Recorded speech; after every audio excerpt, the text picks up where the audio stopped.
تخيل تاكل فطيرتين في الوجبة وتخس. ما هي مش أي فطائر عادية، دي عالية جدا بالألياف اللي بتدي إحساس بالشبع لفترات طويلة، والحقيقة إن هي بتشبع أكتر من أي نوع عيش ممكن تكون جربته أو لسه بتفكر تجربه. مش بس كده، دي سعراتها الحرارية منخفضة جدا، وانتوا هتجربوا وتحكموا بنفسكم إحساس الشبع اللي هتحسوا بيه من قطعتين منها في وجبة الفطار أو العشاء. ما تنسوش يا حبايبي اللايك والشير والكومنت الحلو والاشتراك في القناة لو لسه مش مشتركين.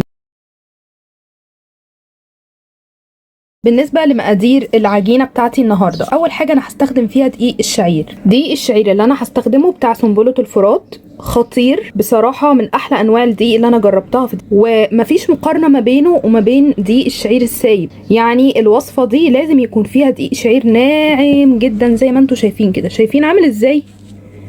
مفيش وانا بضغط كده رده خشنه تماما تحت ايدي، انما دقيق الشعير السايب مليان رده، مليان. وعلى فكره مهما نخلتيه بيفضل فيه رده خشنه جامد. الوصفه بتاعت النهارده عايزين فيها دقيق ناعم قوي. الكميه اللي انا محتاجاها هي كوبايه ونص، وللامانه انا استخدمت حوالي كده ربع كوبايه من دقيق القمح الكامل وخلطتها مع الدقيق.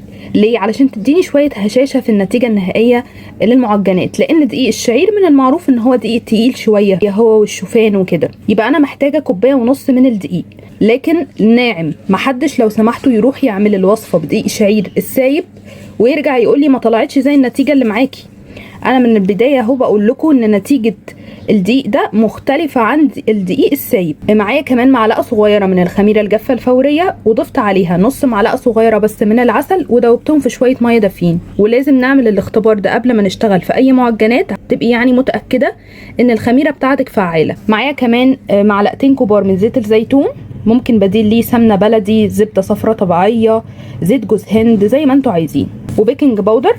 وحاجة اختيارية بس بتفرق طبعا في النتيجة النهائية للمعجنات، علبة صغيرة من الزبادي اللي هي 105 جرام او 3 معالق كبيرة. لكن لو عايزة الوصفة تبقى نباتية شيلي الزبادي من الوصفة. طبق كده معايا هبدأ انزل بالدقيق، معلقة صغيرة بيكنج باودر، رشة من الملح. انا كمان هضيف معلقة صغيرة كده من الزعتر، بتدي طعم حلو قوي في المعجنات، دي خطوة اختيارية.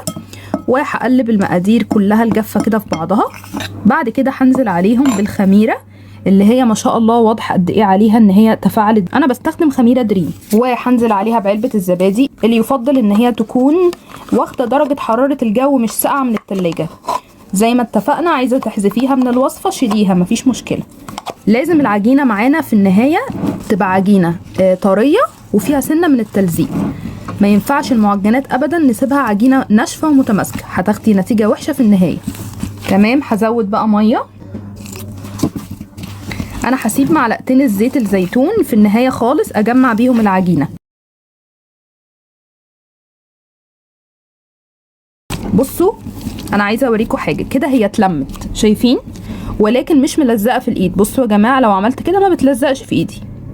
مش دي النتيجه اللي انا عايزاها. هزود ميه تاني اهو. الميزه في دقيق سنبله الفرات ان هو مطحون ناعم قوي، فالرده مش بتكون باينه قدامك. لكن طبيعه دقيق الشعير والشوفان والقمح الكامل ان هم مليانين بالالياف والرده، عشان كده لازم تخلي معاكي العجينه طريه ملزقه. بصوا بقى كده الفرق، لو عملت كده شايفين في تلزيق ازاي؟ هو ده اللي انا عايزاه. اخر حاجه هضيفها دلوقتي هي معلقتين الزيت اللي هجمع بيهم العجينه اهم. زيت الزيتون مع الزعتر اللي انا ضفته في العجينه، الريحه والله من دلوقتي خطيره، حلو جدا كده. هغطيها طبعا واسيبها تخمر في مكان دافي لغايه لما يتضاعف حجمها الضعف. عايزه اوريكم بس انا احتجت قد ايه من الميه دي. على فكره الكوبايه اللي استخدمتها في معيار الدقيق اللي هي كوبايه ونص، احتجت بالظبط ربع كوبايه ميه. لكن كل نوع دقيق بيختلف في تشربه للميه عن النوع التاني. انت بتنزلي تدريجي زي ما شفتيني بعمل لغايه لما تشكل معاكي عجينه طريه ملزقه.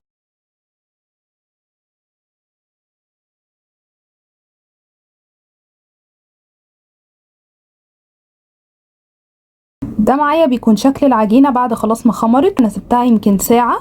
طبعا هي دخل لها كميه من الهواء بس مش هترتفع اكتر من كده لانها مصنوعه من دقيق الشعير. شعير بقى وشوفان ما بتلاقيش التخمير كبير قوي زي الدقيق الاسمر يعني. هجمعها بالشكل ده. ولو لقيتي العجينه معاكي ملزقه وانتي بتشتغلي، ممكن تدهني ايدك مسحه بسيطه قوي من الزيت. شوفوا بقى حجم التشكيل انتوا عايزينه يبقى ازاي، كبير صغير براحتكم. الحشوه بالنسبه لي هتكون ايه؟ هتكون جبنه بيضه بالزيتون والفلفل، ممكن مع رشه جبنه موتزاريلا، يعني احشي اللي انت عايزاه، المهم الحشوه تبقى مستويه. اهم حاجه بقى انت تقفلي كويس جدا.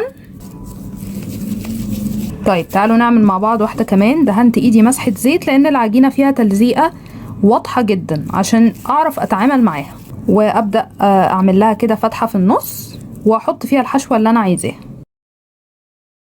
اهم حاجه تقفلي كويس جدا على العجينه عشان لسه هتخمر مره تانية. هرصها زي ما هي كده في صينيه مدهونه مسحه زيت. وده كده معايا بيكون شكلهم النهائي. طبعا انتوا شايفين ان انا سايباهم كوره كده في الصاجه، ما ضغطتش عليهم شبه القرص. بدفي الفرن وبطفيه وبعدين هدخل فيه الصاجه دي علشان المعجنات بتاعتي تخمر تاني للمره التانية في خلال 10 دقايق ربع ساعه بالكتير. بسم الله ما شاء الله، زي ما انتوا شايفين 10 دقايق بالظبط في الفرن الدافي كانت بالشكل اللي انتوا شايفينه ده، تضاعف حجمها. دلوقتي انا مجهزه بيضه، خفقتها كده مع معلقه من الخل وضفت طبعا عليها فانيليا. طبعا في المرحله دي وانتي بتدهني كده الوش بتاعها ايدك تبقى خفيفه جدا لان هي مليانه بالهواء زي ما انتوا شايفين، ومش عايزين الهواء ده يهبط. انا هحط بس حبه البركه في النص كده. تمام كده خلاص، هما جاهزين يدخلوا الفرن السخن على درجه حراره 180 في الرف الاخير خالص اللي قريب من النار. بسم الله ما شاء الله، انتوا شايفين معايا شكل الفطاير. هي بتقعد معايا في الفرن يمكن ربع ساعه او اقل شويه كمان. تعالوا نفتح واحده نشوفها مع بعض. بسم الله.